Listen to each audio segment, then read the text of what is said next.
El Orla, de Guy de Maupassant. 8 de mayo. Qué hermoso día. He pasado toda la mañana tendido sobre la hierba, delante de mi casa, bajo el enorme plátano que la cubre, la resguarda y le da sombra. Adoro esta región y me gusta vivir aquí porque he echado raíces aquí. Esas raíces profundas y delicadas que unen al hombre con la tierra donde nacieron y murieron sus abuelos. Esas raíces que lo unen a lo que se piensa y a lo que se come, a las costumbres como a los alimentos, a los modismos regionales, a la forma de hablar de sus habitantes, a los perfumes de la tierra, de las aldeas y del aire mismo. Adoro la casa donde he crecido. Desde mis ventanas veo el Sena que corre detrás del camino. A lo largo de mi jardín, casi dentro de mi casa, el grande y ancho Sena, cubierto de barcos, en el tramo entre Rouen y el Havre.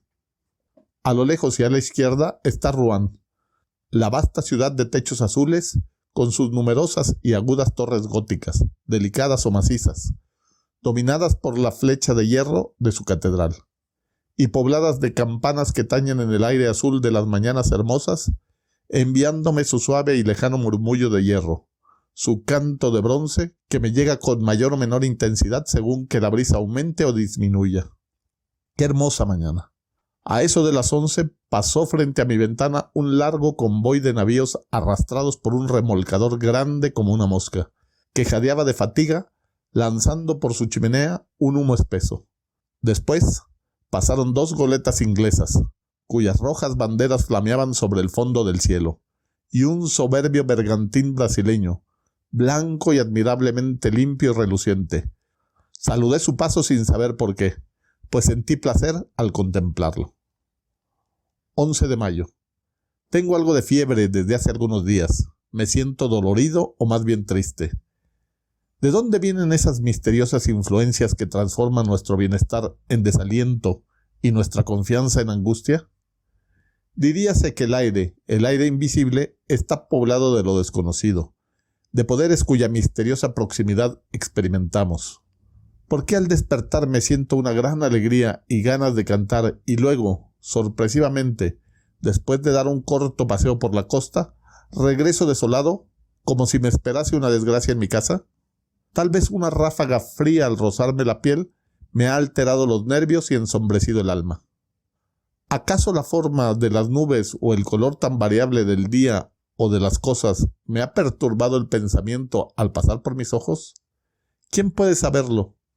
Todo lo que nos rodea, lo que vemos sin mirar, lo que rozamos inconscientemente, lo que tocamos sin palpar y lo que encontramos sin reparar en ello, tiene efectos rápidos, sorprendentes e inexplicables sobre nosotros, sobre nuestros órganos y por consiguiente sobre nuestros pensamientos y nuestro corazón. ¡Cuán profundo es el misterio de lo invisible!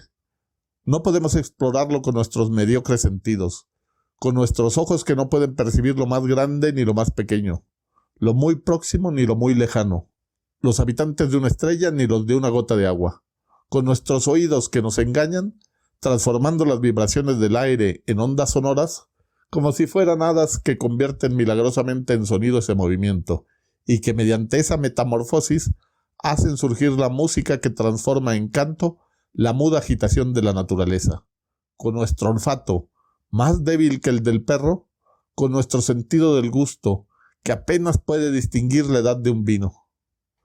¿Cuántas cosas descubriríamos a nuestro alrededor si tuviéramos otros órganos que realizaran para nosotros otros milagros?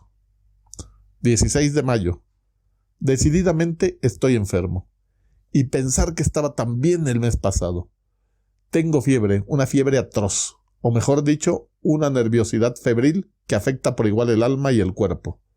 Tengo continuamente la angustiosa sensación de un peligro que me amenaza, la aprensión de una desgracia inminente o de la muerte que se aproxima, el presentimiento suscitado por el comienzo de un mal aún desconocido que germina en la carne y en la sangre.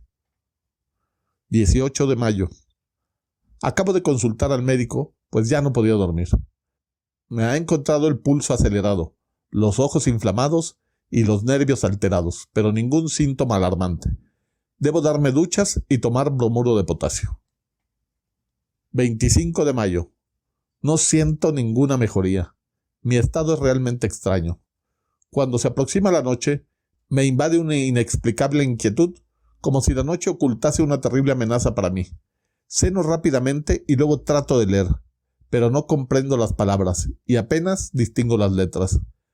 Camino entonces de un extremo a otro de la sala, sintiendo la opresión de un temor confuso e irresistible, el temor de dormir y el temor de la cama.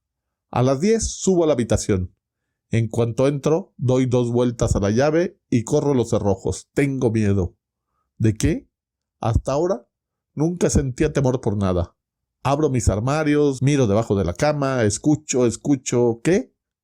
¿Acaso puede sorprender que un malestar, un trastorno de la circulación y tal vez una ligera congestión, una pequeña perturbación del funcionamiento tan imperfecto y delicado de nuestro espíritu viviente, convierta en un melancólico al más alegre de los hombres y en un cobarde al más valiente? Luego me acuesto y espero el sueño como si esperase al verdugo. Espero su llegada con espanto. Mi corazón late intensamente y mis piernas se estremecen. Todo mi cuerpo tiembla en medio del calor de la cama hasta el momento en que caigo bruscamente en el sueño, como si me ahogara en un abismo de agua estancada. Ya no siento llegar como antes a ese sueño pérfido, oculto cerca de mí, que me acecha, se apodera de mi cabeza, me cierra los ojos y me aniquila. Duermo durante 2 o 3 horas, y luego no es un sueño sino una pesadilla lo que se apodera de mí. Sé perfectamente que estoy acostado y que duermo. Lo comprendo y lo sé.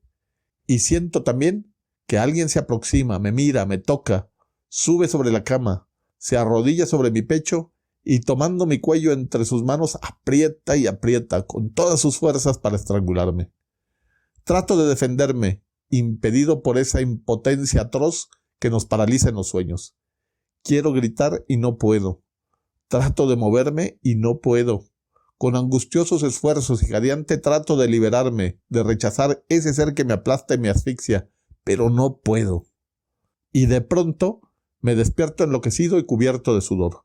Enciendo una bujía. Estoy solo. Después de esa crisis que se repite todas las noches, duermo por fin tranquilamente hasta el amanecer. 2 de junio.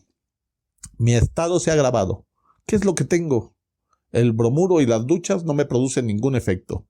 Para fatigarme más, a pesar de que ya me sentía cansado, fui a dar un paseo por el bosque de Rumar. En un principio, me pareció que el aire suave, ligero y fresco, lleno de aromas de hierbas y hojas, vertía una sangre nueva en mis venas y nuevas energías en mi corazón. Caminé por una gran avenida de caza y después por una estrecha alameda, entre 2 filas de árboles desmesuradamente altos que formaban un techo verde y espeso, casi negro, entre el cielo y yo. De pronto, sentí un estremecimiento, no de frío, sino un extraño temblor angustioso. Apresuré el paso, inquieto por hallarme solo en ese bosque, atemorizado sin razón por el profundo silencio. De improviso, me pareció que me seguían, que alguien marchaba detrás de mí, muy cerca, casi pisándome los talones. Me volví hacia atrás con brusquedad. Estaba solo. Únicamente vi detrás de mí el resto y amplio sendero, vacío, alto, pavorosamente vacío, y del otro lado se extendía también, hasta perderse de vista de modo igualmente solitario y atemorizante. Cerré los ojos. ¿Por qué? Y me puse a girar sobre un pie como un trompo. Estuve a punto de caer. Abrí los ojos. Los árboles bailaban, la tierra flotaba. Tuve que sentarme. Después, ya no supe por dónde había llegado hasta allí. Qué extraño, ya no recordaba nada. Tomé hacia la derecha y llegué a la avenida que me había llevado al centro del bosque. 3 de junio. He pasado una noche horrible. Voy a irme de aquí por algunas semanas. Un viaje breve sin duda me tranquilizará. 2 de julio. Regreso restablecido. El viaje ha sido delicioso. Visité el monte San Michel, que no conocía. Qué hermosa visión se tiene al llegar a Barranchés, como llegué yo al caer la tarde. La ciudad se halla sobre una colina. Cuando me llevaron al jardín botánico, situado en un extremo de la población, no pude evitar un grito de admiración. Una extensa bahía se extendía ante mis ojos hasta el horizonte. entre dos costas lejanas que se esfumaban en medio de la bruma. Y en el centro de esa inmensa bahía, bajo un dorado cielo despejado, se elevaba un monte extraño, sombrío y puntiagudo en las arenas de la playa.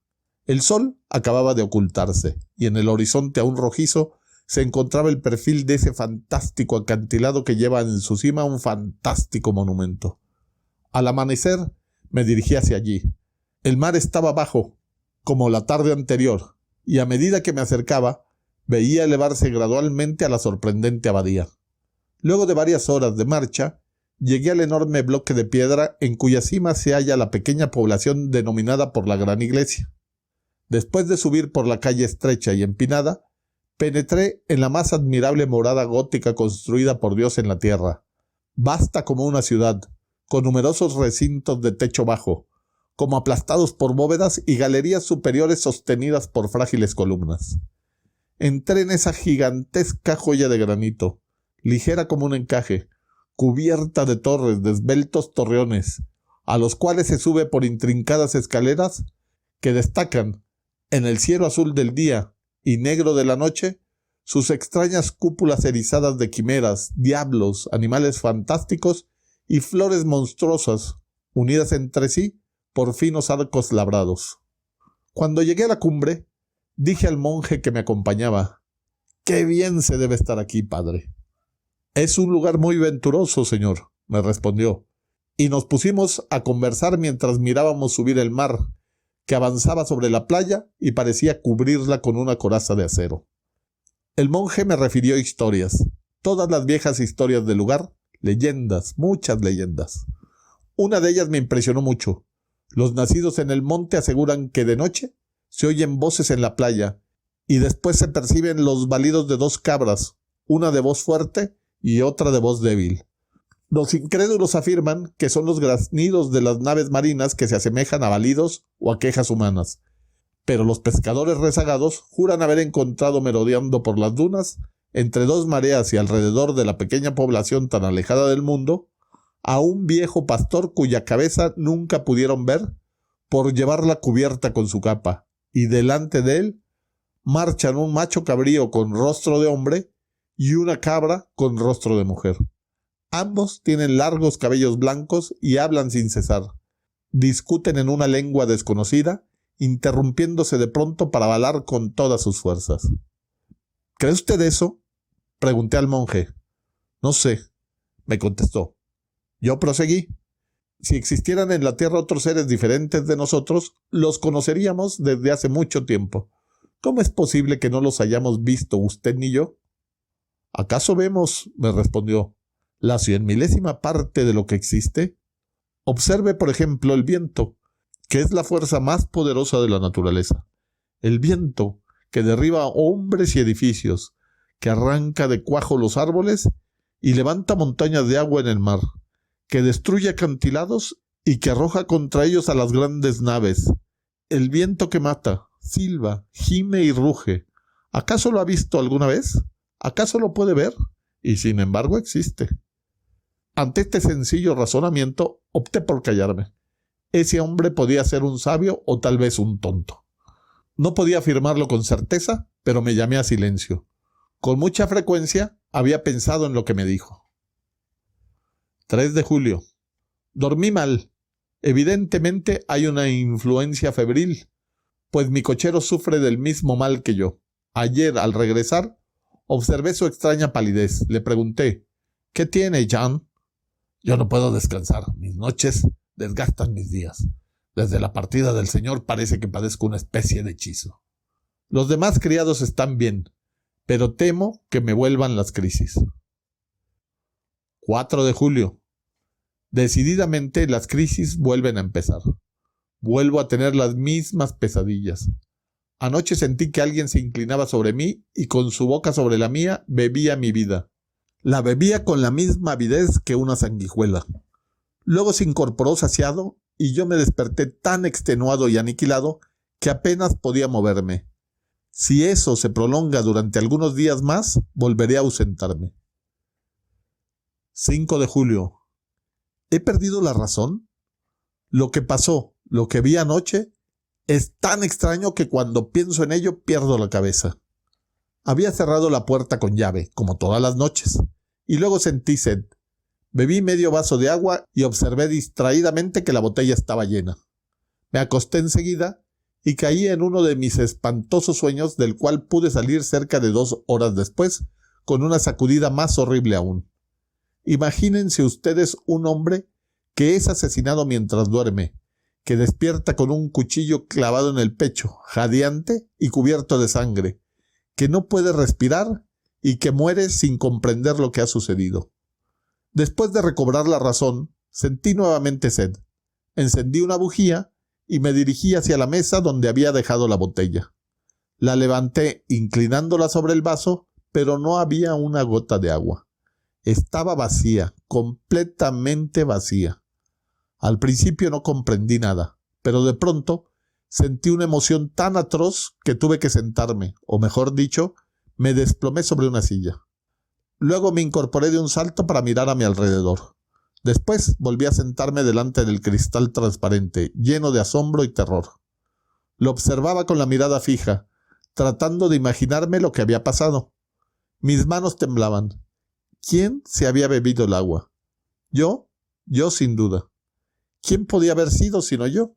Entonces yo era sonámbulo, y vivía sin saberlo esa doble vida misteriosa que nos hace pensar que hay otros 2 seres, o que a veces un ser extraño, desconocido e invisible anima, mientras dormimos, nuestro cuerpo cautivo que le obedece como a nosotros y más que a nosotros. Ah, ¿quién podrá comprender mi abominable angustia? ¿Quién podrá comprender la emoción de un hombre mentalmente sano, perfectamente despierto y en uso de su razón al contemplar espantado una botella que se ha vaciado mientras dormía? Y así permanecí hasta el amanecer sin atreverme a volver a la cama. 6 de julio. Pierdo la razón. Anoche también bebieron el agua de la botella, o tal vez la bebí yo. 10 de julio. Acabo de hacer sorprendentes comprobaciones. Decididamente estoy loco. Y sin embargo, el 6 de julio, antes de acostarme, puse sobre la mesa vino, leche, agua, pan y fresas. Han bebido, o he bebido, todo el agua y un poco de leche. No han tocado el vino, ni el pan, ni las fresas. El 7 de julio, he repetido la prueba con idénticos resultados. El 8 de julio, suprimí el agua y la leche y no han tocado nada. Por último, el 9 de julio, puse sobre la mesa solamente el agua y la leche, teniendo especial cuidado de envolver las botellas con lienzos de muselina blanca y de atar los tapones. Luego me froté con grafito los labios, la barba y las manos y me acosté. Un sueño irresistible se apoderó de mí, seguido poco después por el atroz despertar. No me había movido, ni siquiera mis sábanas estaban manchadas. Corrí hacia la mesa.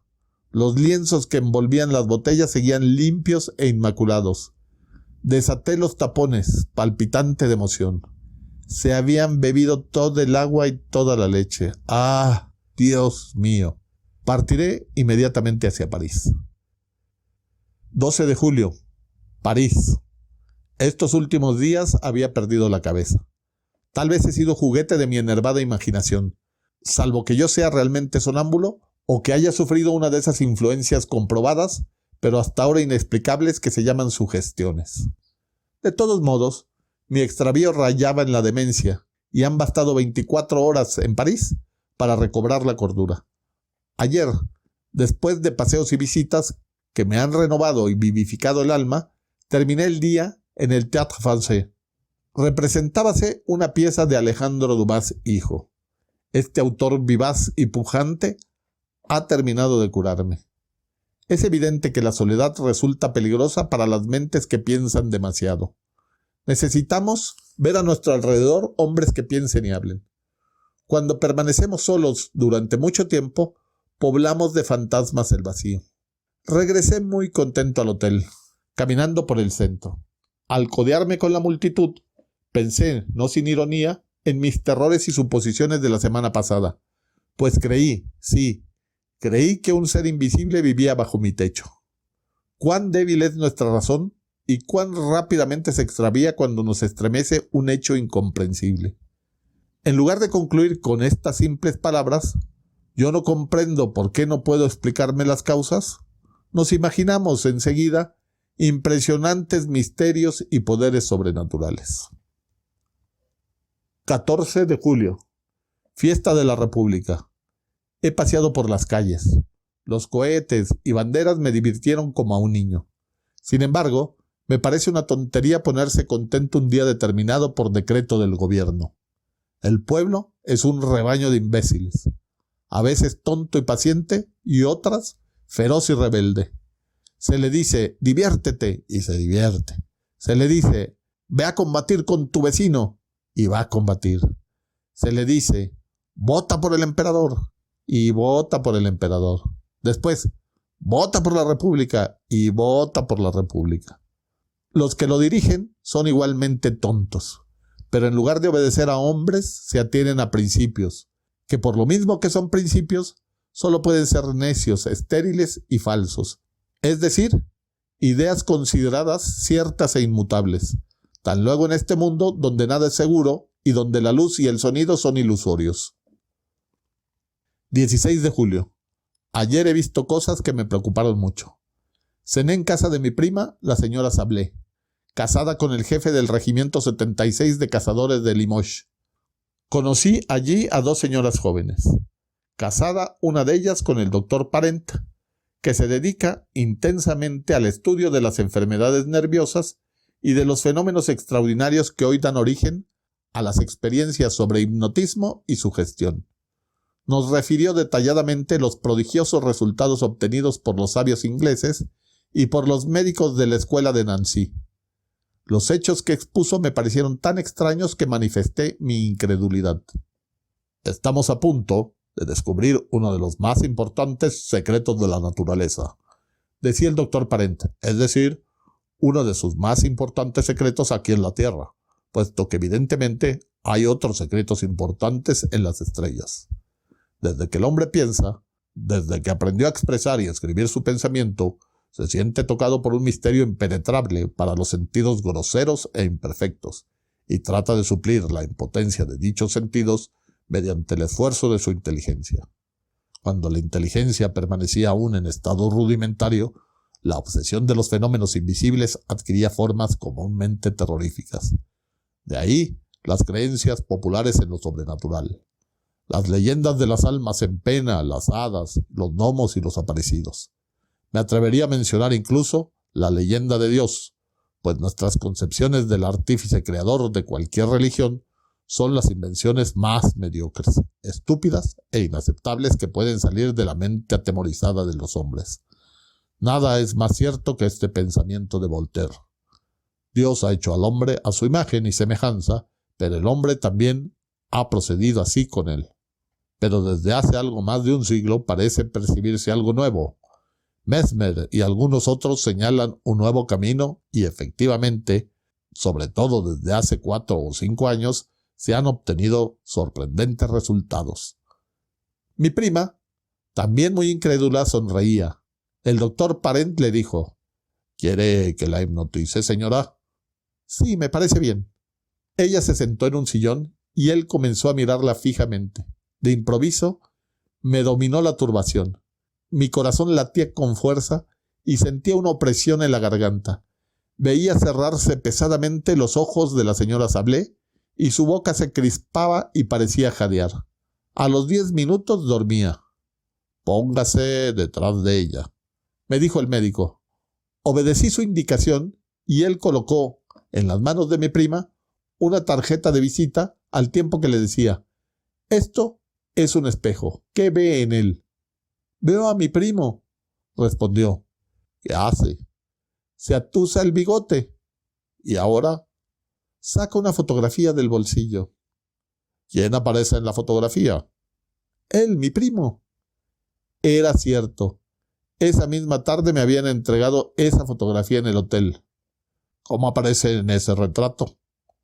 Se halla de pie, con el sombrero en la mano. Evidentemente, veía en esa tarjeta de cartulina lo que hubiera visto en un espejo. Las damas decían espantadas, Basta, basta, por favor. Pero el médico ordenó: usted se levantará mañana a las 8. Luego irá a ver a su primo al hotel donde se aloja y le pedirá que le preste 5,000 francos que le pide su esposo y que le reclamará cuando regrese de su próximo viaje. Luego la despertó. Mientras regresaba al hotel, pensé en esa curiosa sesión y me asaltaron dudas. No sobre la insospechable, la total buena fe de mi prima, a quien conocía desde la infancia como a una hermana, sino sobre la seriedad del médico. ¿No escondería en su mano un espejo que mostraba a la joven dormida al mismo tiempo que la tarjeta? Los prestidigitadores profesionales hacen cosas semejantes. No bien regresé, me acosté, pero a las 8:30 de la mañana me despertó mi mucamo y me dijo: la señora Sablé quiere hablar inmediatamente con el señor. Me vestí deprisa y la hice pasar. Sentóse muy turbada y me dijo, sin levantar la mirada ni quitarse el velo: querido primo, tengo que pedirle un gran favor. ¿De qué se trata, prima? Me cuesta mucho decirlo, pero no tengo más remedio. Necesito urgentemente 5,000 francos. ¿Pero cómo? ¿Tan luego usted? Sí, yo, o mejor dicho, mi esposo, que me ha encargado conseguirlos. Me quedé tan asombrado que apenas podía balbucear mis respuestas.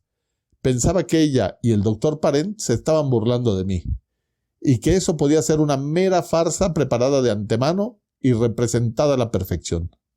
Pero todas mis dudas se disiparon cuando lo observé con atención.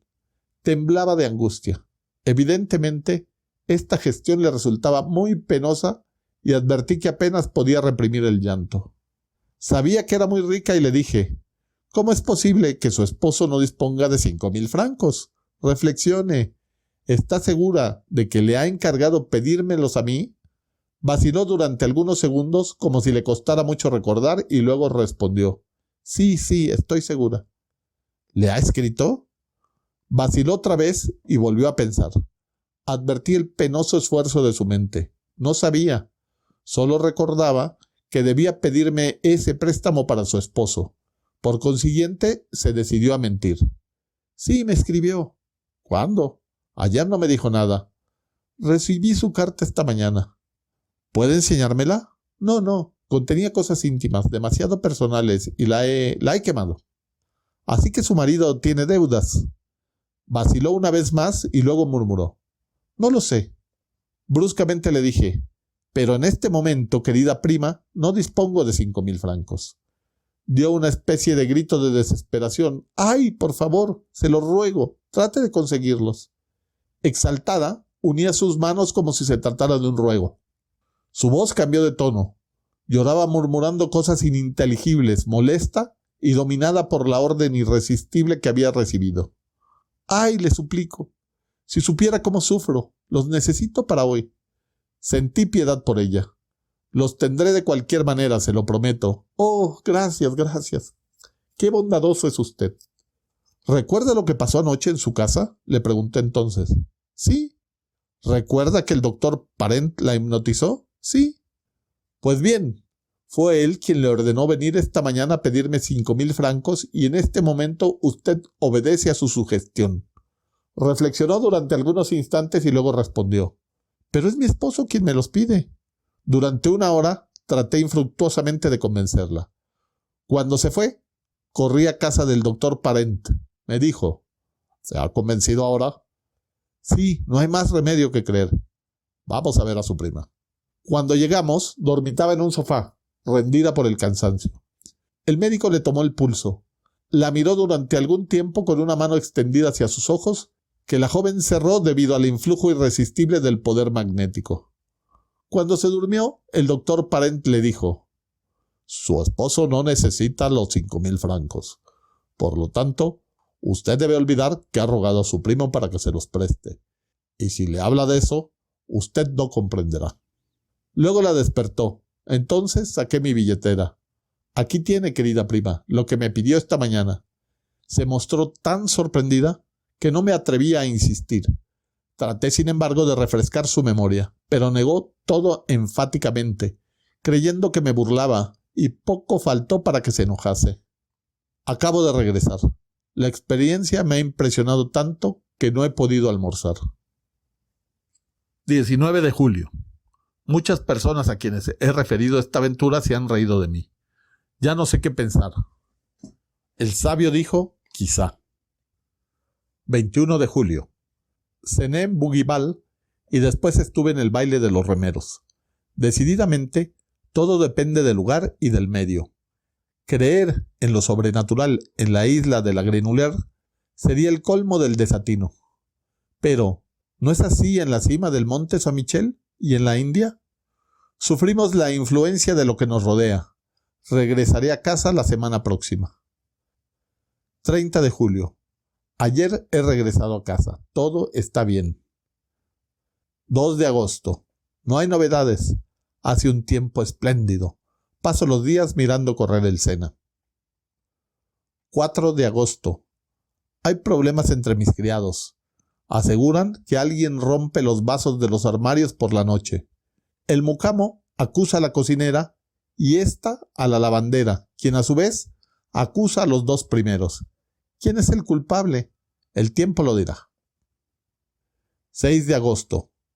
Esta vez no estoy loco. Lo he visto. Lo he visto. Ya no tengo la menor duda. Lo he visto. Aún siento frío hasta en las uñas. El miedo me penetra hasta la médula. Lo he visto. A las 2 de la tarde me paseaba a pleno sol por mi rosedal. Caminaba por el sendero de rosales de otoño que comienzan a florecer. Me detuve a observar un hermoso ejemplar de Jean des Battals, que tenía 3 flores magníficas, y vi entonces con toda claridad, cerca de mí, que el tallo de una de las rosas se doblaba como movido por una mano invisible. Luego la flor se elevó, siguiendo la curva que habría descrito un brazo al llevarla hacia una boca, y permaneció suspendida en el aire transparente, muy sola e inmóvil, como una pavorosa mancha a 3 pasos de mí. Azorado, me arrojé sobre ella para tomarla, pero no pude hacerlo, había desaparecido. Sentí entonces rabia contra mí mismo, pues no es posible que una persona razonable tenga semejantes alucinaciones. Pero, ¿tratábase realmente de una alucinación? Volví hacia el rosal para buscar el tallo cortado e inmediatamente lo encontré, recién cortado, entre las 2 rosas que permanecían en la rama. Regresé entonces a la casa con la mente alterada. En efecto, ahora estoy convencido, seguro como de la alternancia de los días y las noches, de que existe cerca de mí un ser invisible, que se alimenta de leche y agua, que puede tocar las cosas, tomarlas y cambiarlas de lugar, dotado por consiguiente de un cuerpo material, aunque imperceptible para nuestros sentidos, y que habita en mi casa como yo. 7 de agosto. Dormí tranquilamente. Se ha bebido el agua de la botella, pero no perturbó mi sueño. Me pregunto si estoy loco. Cuando a veces me paseo a pleno sol a lo largo de la costa, he dudado de mi razón. No son ya dudas inciertas como las que he tenido hasta ahora, sino dudas precisas, absolutas. He visto locos. He conocido a algunos que seguían siendo inteligentes, lúcidos y sagaces en todas las cosas de la vida, menos en un punto. Hablaban de todo con claridad, facilidad y profundidad, pero de pronto su pensamiento chocaba contra el escollo de la locura y se hacía pedazos. Volaba en fragmentos y se hundía en el océano siniestro y furioso, lleno de olas fragorosas, brumosas y borrascosas, que se llaman demencia. Ciertamente, estaría convencido de mi locura si no tuviera perfecta conciencia de mi estado al examinarlo con toda lucidez. En suma, yo solo sería un alucinado que razona. Se habría producido en mi mente uno de esos trastornos que hoy tratan de estudiar y precisar los fisiólogos modernos, y dicho trastorno habría provocado en mí una profunda ruptura en lo referente al orden y a la lógica de las ideas. Fenómenos semejantes se producen en el sueño, que nos muestra las fantasmagorias más inverosímiles sin que ello nos sorprenda, porque mientras duerme el aparato verificador, el sentido del control, la facultad imaginativa vigila y trabaja. ¿Acaso ha dejado de funcionar en mí una de las imperceptibles teclas del teclado cerebral? Hay hombres que a raíz de accidentes pierden la memoria de los nombres propios, de las cifras o solamente de las fechas. Hoy se ha comprobado la localización de todas las partes del pensamiento. No puede sorprender entonces que en este momento se haya disminuido mi facultad de controlar la irrealidad de ciertas alucinaciones. Pensaba en todo ello mientras caminaba por la orilla del río. El sol iluminaba el agua, sus rayos embellecían la tierra y llenaban mis ojos de amor por la vida, por las golondrinas cuya agilidad constituye para mí un motivo de alegría, por las hierbas de la orilla cuyo estremecimiento es un placer para mis oídos. Sin embargo, paulatinamente me invadía un malestar inexplicable. Me parecía que una fuerza desconocida me detenía, me paralizaba, impidiéndome avanzar y que trataba de hacerme volver atrás. Sentí ese doloroso deseo de volver, que nos oprime cuando hemos dejado en nuestra casa a un enfermo querido y presentimos una agravación del mal. Regresé entonces, a pesar mío, convencido de que encontraría en casa una mala noticia, una carta o un telegrama. Nada de eso había, y me quedé más sorprendido e inquieto aún que si hubiese tenido una nueva visión fantástica. 8 de agosto. Pasé una noche horrible. Él no ha aparecido más, pero lo siento cerca de mí. Me espía, me mira, se introduce en mí y me domina. Así me resulta más temible, pues al ocultarse de este modo parece manifestar su presencia invisible y constante mediante fenómenos sobrenaturales. Sin embargo, he podido dormir. 9 de agosto. Nada ha sucedido, pero tengo miedo. 10 de agosto. Nada. ¿Qué sucederá mañana? 11 de agosto. Nada, siempre nada. No puedo quedarme aquí con este miedo y estos pensamientos que dominan mi mente. Me voy. 12 de agosto, 10 de la noche. Durante todo el día he tratado de partir, pero no he podido. He intentado realizar ese acto tan fácil y sencillo. Salir, subir en mi coche para dirigirme a Rouen, y no he podido. ¿Por qué? 13 de agosto. Cuando nos atacan ciertas enfermedades, nuestros mecanismos físicos parecen fallar. Sentimos que nos faltan las energías y que todos nuestros músculos se relajan. Los huesos parecen tan blandos como la carne y la carne tan líquida como el agua. Todo eso repercute en mi espíritu de manera extraña y desoladora. Carezco de fuerzas y de valor. No puedo dominarme y ni siquiera puedo intervenir mi voluntad. Ya no tengo iniciativa, pero alguien lo hace por mí y yo obedezco. 14 de agosto. Estoy perdido. Alguien domina mi alma y la dirige. Alguien ordena todos mis actos, mis movimientos y mis pensamientos. Ya no soy nada en mí. No soy más que un espectador prisionero y aterrorizado por todas las cosas que realizo. Quiero salir y no puedo. Él no quiere y tengo que quedarme, azorado y tembloroso, en el sillón donde me obliga a sentarme. Solo deseo levantarme, incorporarme para sentirme todavía dueño de mí, pero no puedo. Estoy clavado en mi asiento y mi sillón se adhiere al suelo de tal modo que no habría fuerza capaz de movernos. De pronto, siento la irresistible necesidad de ir al huerto a cortar fresas y comerlas. Y voy. Corto fresas y las como. ¡Oh, Dios mío, Dios mío! ¿Será acaso un Dios? Si lo es, salvadme, liberadme, socorredme. Perdón, piedad, misericordia, salvadme. ¡Oh, qué sufrimiento, qué suplicio, qué horror! 15 de agosto. Evidentemente, así estaba poseída y dominada mi prima cuando fue a pedirme 5.000 francos. Obedecía a un poder extraño que había penetrado en ella como otra alma, como un alma parásita y dominadora. ¿Es acaso el fin del mundo? Pero, ¿quién es el ser invisible que me domina? ¿Quién es ese desconocido, ese merodeador de una raza sobrenatural? Por consiguiente, los invisibles existen. Pero ¿cómo es posible que aún no se hayan manifestado desde el origen del mundo en una forma tan evidente como se manifiestan en mí? Nunca leí nada que se asemejara a lo que ha sucedido en mi casa. Si pudiera abandonarla, irme, huir y no regresar más, me salvaría, pero no puedo. 16 de agosto. Hoy pude escaparme durante 2 horas, como un preso que encuentra casualmente abierta la puerta de su calabozo. De pronto, sentí que ya estaba libre y que él se hallaba lejos. Ordené uncir los caballos rápidamente y me dirigí a Rouen. ¡Qué alegría poder decirle a un hombre que obedece! ¡Vamos a Rouen! Hice detener la marcha frente a la biblioteca, donde solicité en préstamo el gran tratado del doctor Hermann Herestauss sobre los habitantes desconocidos del mundo antiguo y moderno. Después, cuando me disponía a subir a mi coche, quise decir «¡A la estación!»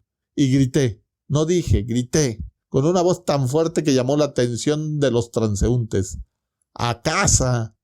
y caí pesadamente, loco de angustia, en el asiento. Él me había encontrado y volvía a posesionarse de mí. 17 de agosto.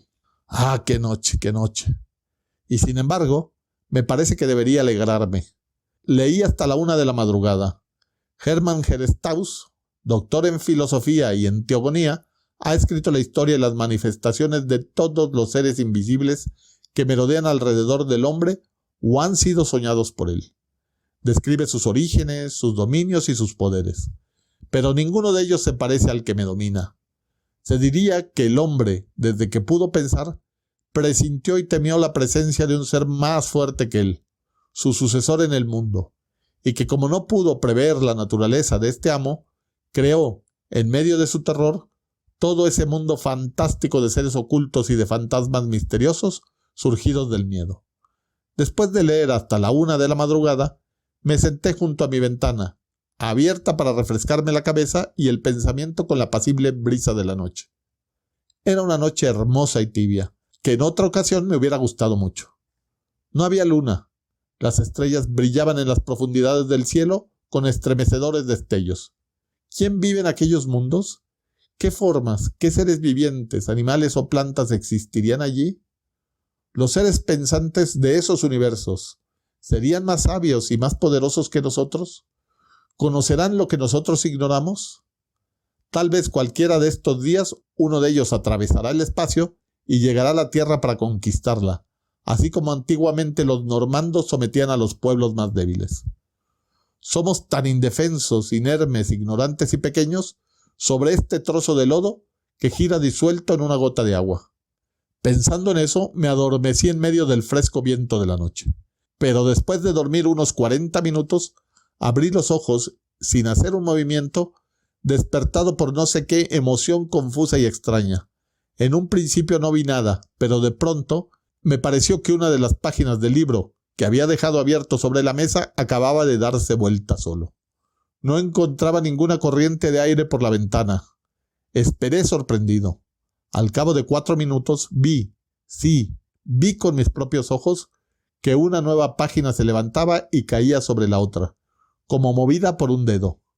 Mi sillón estaba vacío, aparentemente estaba vacío, pero comprendí que él estaba leyendo allí, sentado en mi lugar. Con un furioso salto, un salto de fiera irritada que se rebela contra el domador, atravesé la habitación para atraparlo, estrangularlo y matarlo.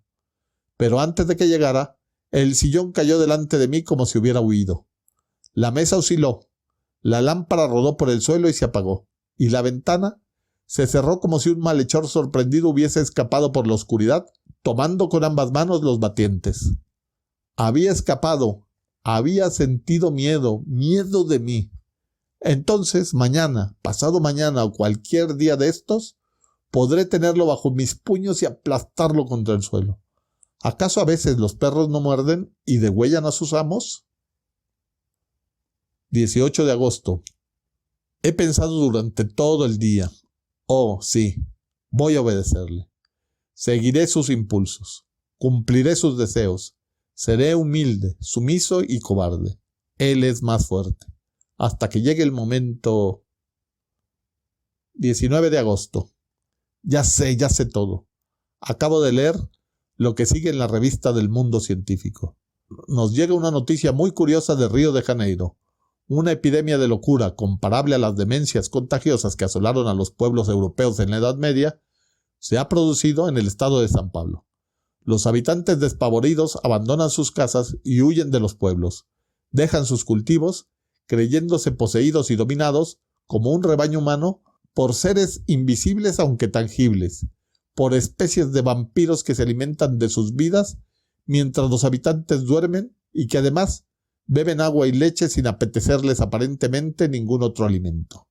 El profesor don Pedro Enríquez, en compañía de varios médicos eminentes, ha partido para el estado de San Pablo, a fin de estudiar sobre el terreno el origen y las manifestaciones de esta sorprendente locura y poder aconsejar al emperador las medidas que juzgue convenientes para apaciguar a los delirantes pobladores. Ah, ahora recuerdo el hermoso bergantín brasileño que pasó frente a mis ventanas, remontando el Sena, el 8 de mayo último. Me pareció tan hermoso, blanco y alegre. Allí estaba el que venía de lejos, del lugar de donde es originaria su raza, y me vio. Vio también mi blanca vivienda y saltó del navío a la costa. ¡Oh, Dios mío! Ahora ya lo sé y lo presiento. El reinado del hombre ha terminado. Ha venido aquel que inspiró los primeros terrores de los pueblos primitivos, aquel que exorcizaban los sacerdotes inquietos y que invocaban los brujos en las noches oscuras, aunque sin verlo todavía.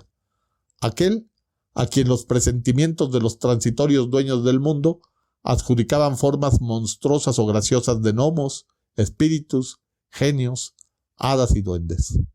Después de las groseras concepciones del espanto primitivo, hombres más perspicaces han presentido con mayor claridad. Mesmer lo sospechaba, y hace ya 10 años que los médicos han descubierto la naturaleza de su poder de manera precisa, antes de que él mismo pudiera ejercerlo. Han jugado con el arma del nuevo señor, con una facultad misteriosa sobre el alma humana. La han denominado magnetismo, hipnotismo, sugestión, qué sé yo. Los he visto divertirse como niños imprudentes con este terrible poder. Desgraciado del hombre. Ha llegado ¿cómo se llama? Parece que me gritara su nombre y no lo oyese. Sí, grita, escucho. ¿Cómo? Repite Orla. He oído. El Orla es él. El Orla ha llegado. ¡Ah! El buitre se ha comido la paloma. El lobo ha devorado el cordero. El león ha devorado el búfalo de agudos cuernos. El hombre ha dado muerte al león con la flecha, el puñal y la pólvora. Pero el Orla hará con el hombre lo que nosotros hemos hecho con el caballo y el buey. Lo convertirá en su cosa, su servidor y su alimento, por el solo poder de su voluntad. Desgraciados de nosotros. No obstante, a veces el animal se rebela y mata a quien lo domestica. Yo también yo podría hacer lo mismo, pero primero hay que conocerlo, tocarlo y verlo. Los sabios afirman que los ojos de los animales no distinguen las mismas cosas que los nuestros, y mis ojos no pueden distinguir al recién llegado que me oprime. ¿Por qué? Oh, recuerdo ahora las palabras del monje del monte San Michel. ¿Acaso vemos la 100.000ª parte de lo que existe? Observe, por ejemplo, el viento, que es la fuerza más poderosa de la naturaleza. El viento que derriba hombres y edificios, que arranca de cuajo los árboles y levanta montañas de agua en el mar, que destruye los acantilados y arroja contra ellos a las grandes naves. El viento que silba, gime y ruge. ¿Acaso lo ha visto usted? ¿Acaso puede verlo? Y sin embargo, existe.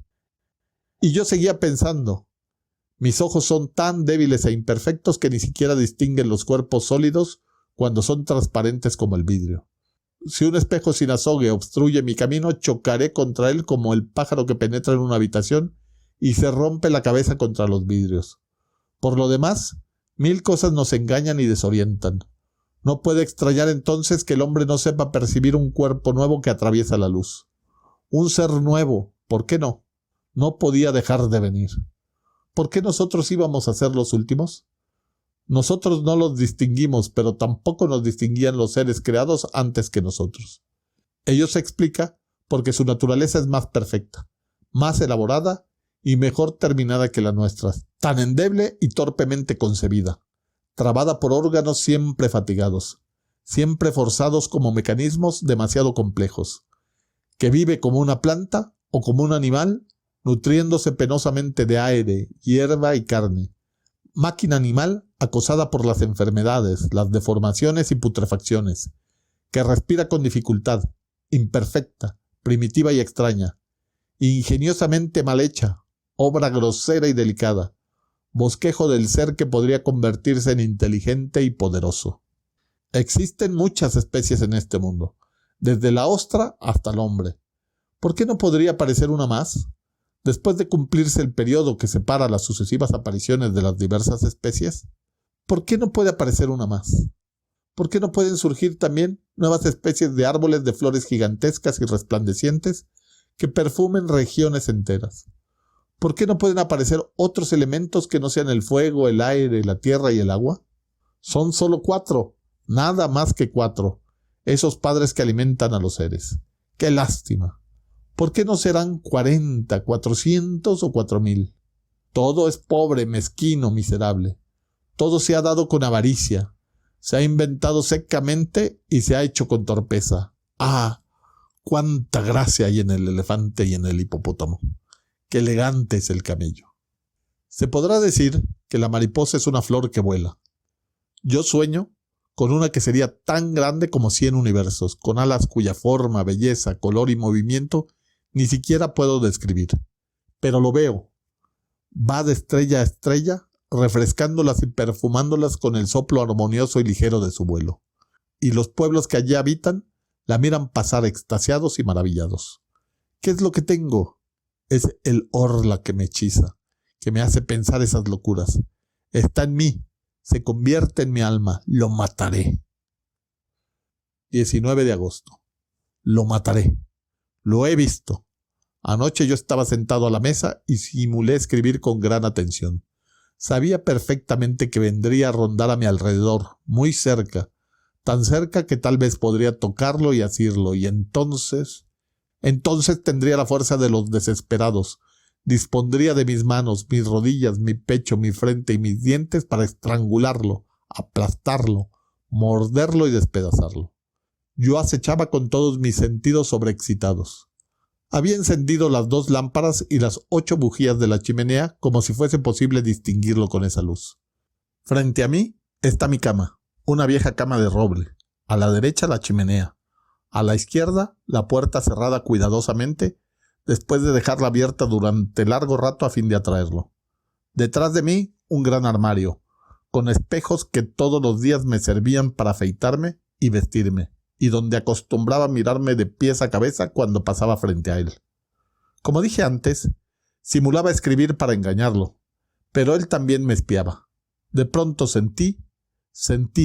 tuve la certeza de que leía por encima de mi hombro, de que estaba allí rozándome la oreja. Me levanté con las manos extendidas, girando con tal rapidez que estuve a punto de caer. Pues bien, se veía como si fuera pleno día, y sin embargo no me vi en el espejo. Estaba vacío, claro, profundo y resplandeciente de luz. Mi imagen no aparecía y yo estaba frente a él. Veía aquel vidrio totalmente límpido de arriba abajo.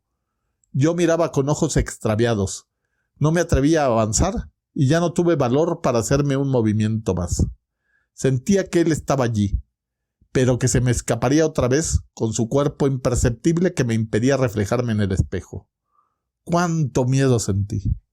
De pronto, mi imagen volvió a reflejarse, pero como si estuviese envuelta en la bruma, como si la observase a través de una capa de agua.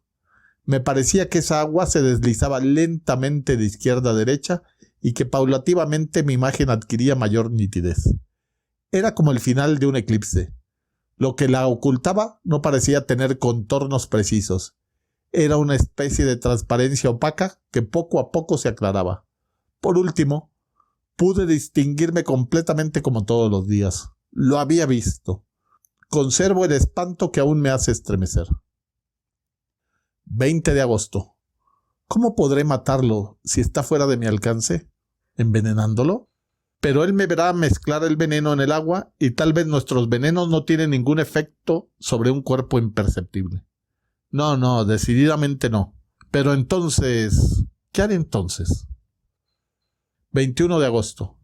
He llamado a un cerrajero de Rouen y le he encargado persianas metálicas como las que tienen algunas residencias particulares de París, en la planta baja, para evitar los robos. Me haré además una puerta similar. Me debe haber tomado por un cobarde, pero no importa. 10 de septiembre. Rouen, Hotel Continental. Ha sucedido. ha sucedido. Pero, ¿habrá muerto? Lo que vi me ha trastornado. Ayer, después de que el cerrajero colocó la persiana y la puerta de hierro, dejé todo abierto hasta medianoche a pesar de que comenzaba a hacer frío. De improviso, sentí que estaba aquí y me invadió la alegría, una enorme alegría.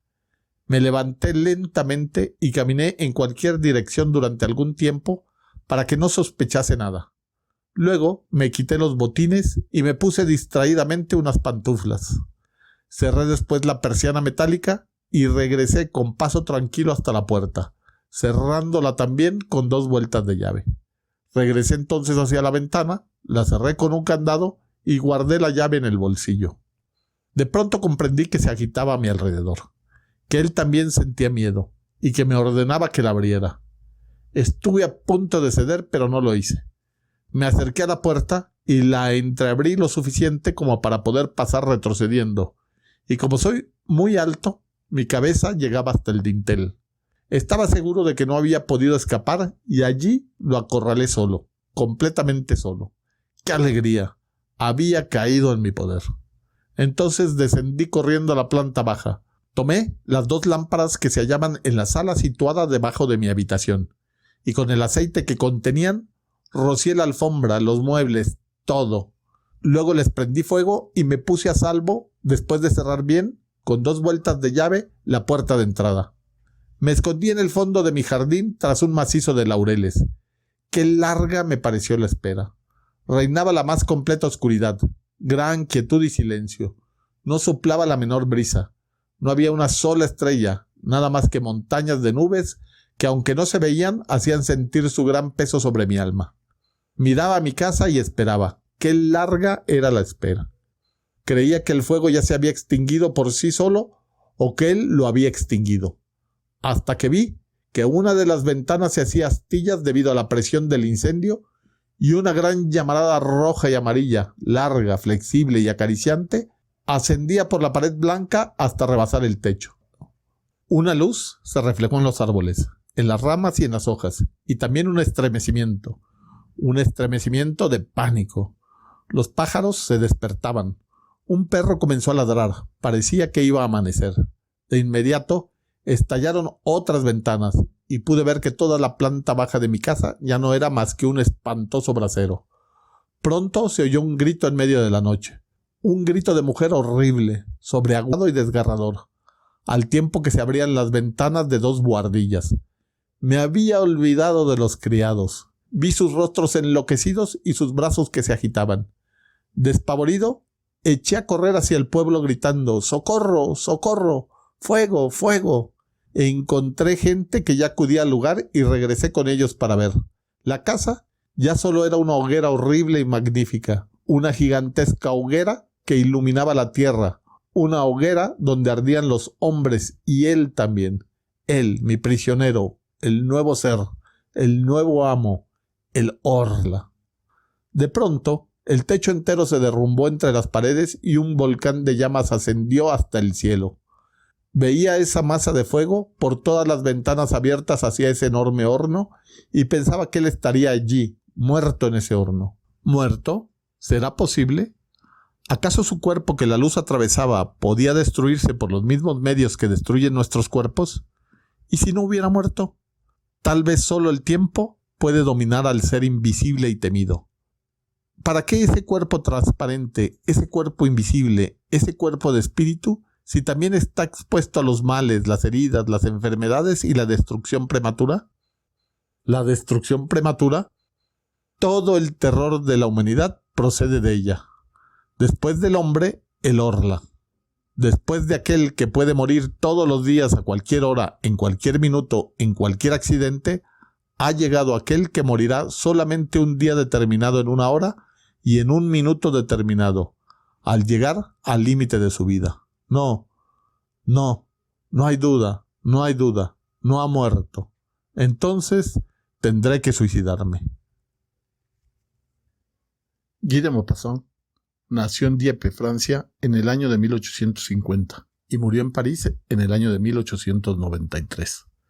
Es considerado uno de los mayores representantes del naturalismo y maneja una prosa sencilla y directa, amena y ligera para el lector. Se especializó en el género del cuento y es considerado uno de los más grandes autores de la literatura universal dentro de este género. Sus obras más conocidas son El Orla y Bola de Cebo. En el cuento El Orla, de 1882, Maupassant nos narra el proceso mediante el cual un hombre, aparentemente feliz y con una vida placentera, va cayendo en una locura en la que se convence de que es acosado y controlado por una criatura invisible, el Orla.